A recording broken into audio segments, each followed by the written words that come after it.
Welcome to the Information Security Forum podcast. I'm your host, Tavia Gilbert.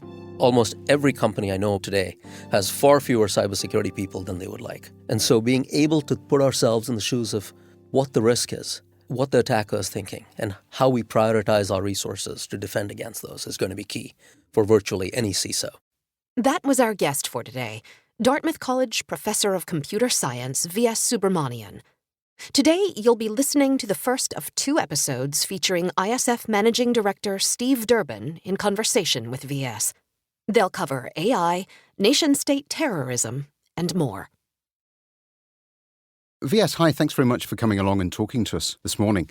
Tell us a little bit, first of all, about your background, because it's fascinating. I mean, you're a professor, you've written multiple books, you've studied a whole range of different areas and issues that we're going to get into shortly. But just give us a thumbnail backdrop as to how you came to be where you are today. So, Steve, I came to the United States in 1985 to go to grad school at Syracuse University. I did my initial work on reasoning about large databases and data sets, which were inconsistent, incomplete. And at that time, this was not considered very important. The web didn't exist. There weren't huge databases around. But this work has really come full circle over the last 30 years. So I worked in artificial intelligence since the late 80s, really from the start of my PhD thesis in the 80s, and continued on to look at applying those techniques to data as data became more and more plentiful. It was immediately clear, even in the early 90s, that security was going to be a huge problem. And so we started looking at security right then and there. And we've continued to do that ever since. And what sort of elements of security did you start off by looking at? And the reason I asked that is that I was doing a session yesterday with SC Magazine. And interestingly, both the ISF is 30 years old this year and SC Magazine as well.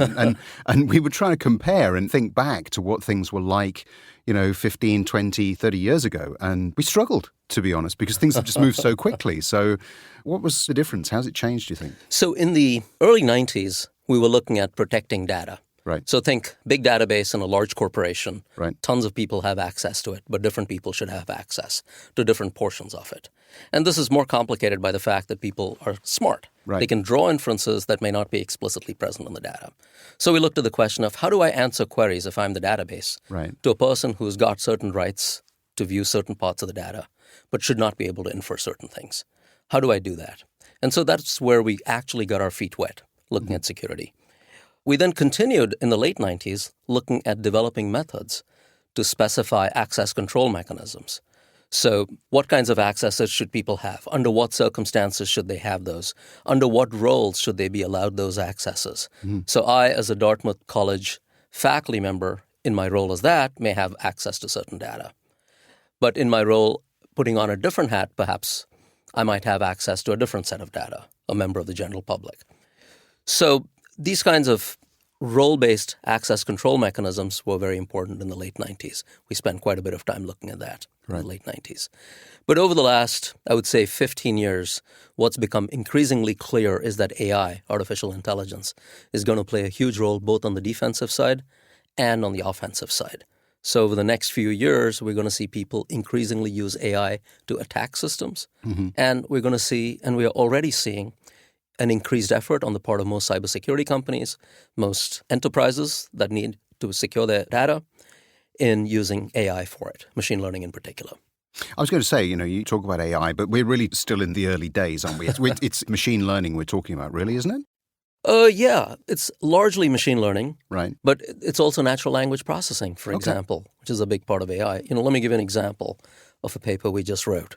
So some years back, we were thinking of the problem of how do we protect enterprises from theft of intellectual property? Right. So think your large corporation, a Pfizer, which produces pharmaceuticals of different types, a Lockheed Martin, missile designs, aircraft designs. They want to protect this stuff from being stolen. Right. So how do they do this? And this is complicated by the fact that on average, 0 days are in place for about 250 to 350 days before they're even detected. So that means that an attacker who's using a 0 day has almost a year to walk away with whatever data he wants from an enterprise such as these. So how do you handle this problem given that you don't know when you've been compromised and you don't know who's compromising it? So one way we thought about doing this was take every single document of value that Lockheed Martin or a Boeing or whichever IP producing company you might be looking at might have, can they automatically generate fake versions of that document? So think one real document, but can I generate automatically using NLP techniques 99 copies of that that are fake? Right. So now the adversary who's trying to steal data either has to exfiltrate a huge amount of data and thus increase the chance of detection, or he may exfiltrate the wrong document, or the very worst case for us is he exfiltrates the data and executes the wrong design. Right. So that's the worst case for him. The best case for him is he spends a lot of time working his way through the data and figuring out which one is right. Yeah. So you've got to be pretty sophisticated. So we're not talking about your average cyber criminal here. We're probably talking about state-sponsored, nation-state, that kind of thing? Exactly. Right? Those would likely be nation-state-sponsored events, even though there are cases where nation-states have helped their companies by stealing data. Right.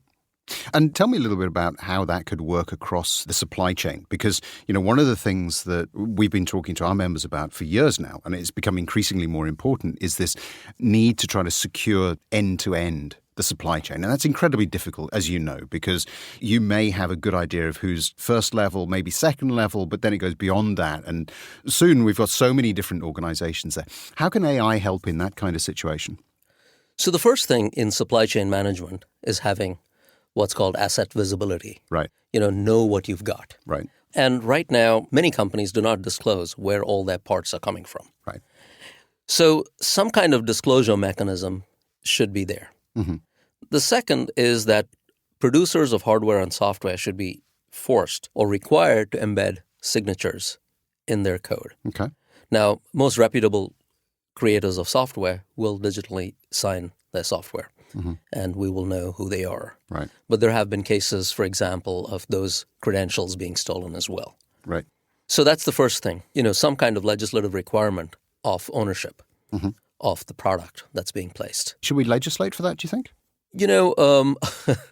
I think there must be some system of rewards and sticks in this business.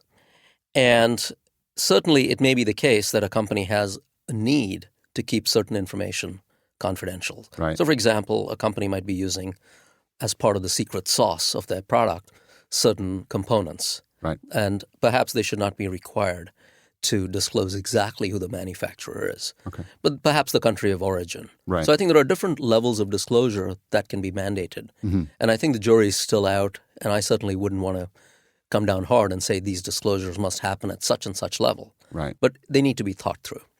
I suppose what's behind my question is, do you think that tech companies or the likes you've just been mentioned, Boeing's, Lockheed Martin and so on, do you think that they're in a position to make that call? Or do you think that at some point we're going to have a regulator come in and specify, the terms, if you like, for engagement here? I think we are going to have a regulator come in at some point and specify the rules of the road.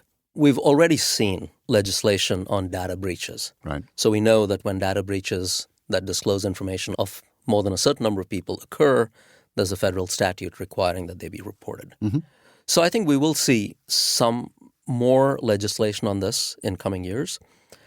This is not, in my opinion, particularly onerous for each company to say, we are buying our parts from such and such companies. And those are what go into making our product X. The problem is going to be, I think, the international nature of the market. Okay. So different countries, getting this regulation through every major country is going to be a challenge. And having, standards that allow the exchange of this kind of data is going to be a challenge. Let's get back into AI in a little bit more detail here now. And I want really to get your views on one of the really big issues that is facing the cybersecurity industry in general, which is this lack of skills. Do you see AI really helping to plug that gap, or actually is it going to compound the issue even more because there's a lack of data scientists and people who really understand the technology? Let me start with a very simple statement. The number of people who understand either AI or cybersecurity or data science is certainly larger than the number who understand any one of those three. Right? So that's, I think, one piece of good news. Right.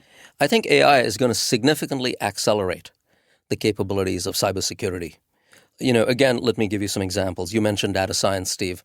So think about malware analysis. Right. 15, 20 years ago, the way this was done was, pieces of code would come in, people would have to look at them manually and go through every single piece of code that comes in and say, okay, this is good, this is malware. Mm-hmm. Today, a lot of that is done by machine learning algorithms. Right. And those algorithms have been trained to recognize, say, Android ransomware as opposed to Android goodware. And so this does require people in machine learning, but you can see that this has significantly increased the number of samples of malware that are discovered every year. It has significantly increased the number of samples of executable files that can be processed every year, all with the same resources as before. Right. So I think it not only is going to, but is already making a difference.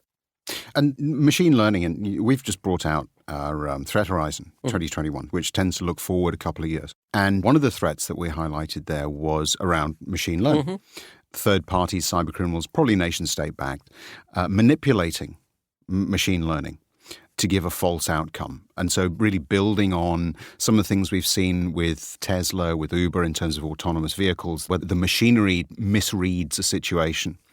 What's your take on that? Is that here today? Yes. So there are two issues that you've raised, Steve, both of which are very good. One is that machine learning is almost guaranteed to make mistakes some of the time. Right. And that's the first risk. So we must make sure that whatever machine learning is used in a very robust and sensitive way. Okay. The second is the possibility, which you also mentioned, of an adversary looking at machine learning algorithms and figuring out what you're doing as the defender. Right. And then trying to circumvent that. Let me start with the second problem first. So there are a number of efforts right now that try to attack machine learning algorithms and their accuracy. But they do so under a very wide variety of assumptions, which are very, very restrictive. As an example, they assume that the attacker knows all the features that the defender is using. Okay. Something that a smart defender should never do. So don't do the obvious thing is suggestion number one. Right. Second, they assume that the attacker knows what the defender's machine learning algorithm is. In practice, what we found in the lab, but this is also, I think, recognized quite widely by industry in the space, is that in practice, machine learning algorithms, the off-the-shelf machine learning algorithms, rarely provide the best performance. Right. It's specific ensembles. So a specific ensemble and a specific way of combining these algorithms might work really well for, say, ransomware detection. Okay. But something else may work really, really well for, say, insider threat detection. Okay. So these complex ensembles tend to be very application-specific and very hard for an adversary to predict in advance. So I think while the threat is very present and we should be very cautious in guarding against it, I don't think, it's time to close up shop and say, oops, machine learning is susceptible to attacks. Adversaries are always going to try and attack us. Right. We must always be aware of that. Right. And you mentioned earlier that, the role of the defender is to think like the attacker. Tell us a bit about that. What do you mean by that? So when we look at a system, most companies are already doing a lot of pen testing. Yeah. So that's one example of a case where industry has recognized that we must think about how an attacker might target our systems. Okay. And so industry hires penetration testers to come in, test their systems. But at the same time, we must try and understand which vulnerabilities an attacker might exploit. Okay. So let me give an example. Let's say I'm a company, I have a specific version of a particular software product running on my network. And let's say today, one of the CVE certifying authorities has assigned a CVE number to it. A CVE stands for Common Vulnerability and Exposure. And a CVE number is assigned by various internationally agreed upon authorities. So in the U.S., for example, one of those authorities is the MITRE Corporation in the D.C. area. And so when a new vulnerability is reported to them, they assign a CVE number. And sometime after this, our studies show approximately 132 days on average after this, NIST, the National Institutes for Standards and Technology, releases what's called a Common Vulnerability and Scoring System report on the vulnerability. So what ends up happening is that these vulnerabilities are reported, but during this time, an adversary can take advantage from the very, very brief report and the assignment of an ID to the vulnerability, which typically is accompanied by a 2 or 3 line description, to the time, on average 132 days later, when NIST produces a report on it, is fertile ground for an attacker. So if I'm an attacker, I don't have to find vulnerabilities myself. Mm-hmm. I can look and see what these short descriptions of vulnerabilities found by others are, right, and use that 4.5-month window almost to craft an exploit based on that. So that's where we have to think like the attacker and say, how might the attacker be discovering these vulnerabilities? He requires trained and competent personnel as well, just as we do, to find these vulnerabilities. So can we have somebody who is looking at these reports and say, hey, can I predict when this vulnerability is going to be exploited? Are we going to see this vulnerability actually exploited in the future, or is it just a run-of-the-mill vulnerability that is not very important? Is this a vulnerability that's going to be exploited immediately, or is it going to take somebody 6 months to develop an exploit for it? Can we predict that so that we have some idea for our company about what the runway is to protecting against an exploit based on that vulnerability? If my company has no copies of the software that this vulnerability is based on, then I don't have to worry about it. If I only have a few copies running in not so critical places, I might be able to deactivate those copies. But if I have these copies running everywhere and they form a very key part of our system, then I have to worry about this more. So it's a combination of what's happening on the offense side and what exposure the organization has to a particular vulnerability that makes us worry about it. And that's what I mean by putting ourselves in the head of the attacker. Right. The attacker notices the vulnerability. Is he going to target my network or my enterprise? That's a question I've got to ask. How likely is it that he's going to target my network? What is my exposure if he does? And all these questions have to be thought of on the defensive side when we decide what do we protect against and what do we not. Because almost every company I know today has far fewer cybersecurity people than they would like. And so being able to put ourselves in the shoes of what the risk is, what the attacker is thinking, and how we prioritize our resources to defend against those is going to be key for virtually any CISO. Thanks for listening to the first of our 2-part interview with Professor V.S. Subrahmanian. Be sure to tune in for the next episode, when Steve and V.S. discuss the risks posed by the Internet of Things, cybersecurity awareness for the general public, and more.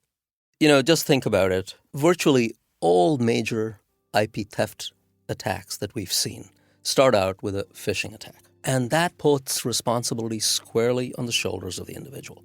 We look forward to bringing you the rest of that conversation. As always, you can find our podcast on iTunes, Google Play, or wherever you listen to your podcasts. You can also find it on our website, securityforum.org, along with other resources to enhance the security of your organization. We'll be back with you soon for another episode, and in the meantime, if you would be willing to rate and review us on iTunes, it would help listeners discover us. Thanks again for listening.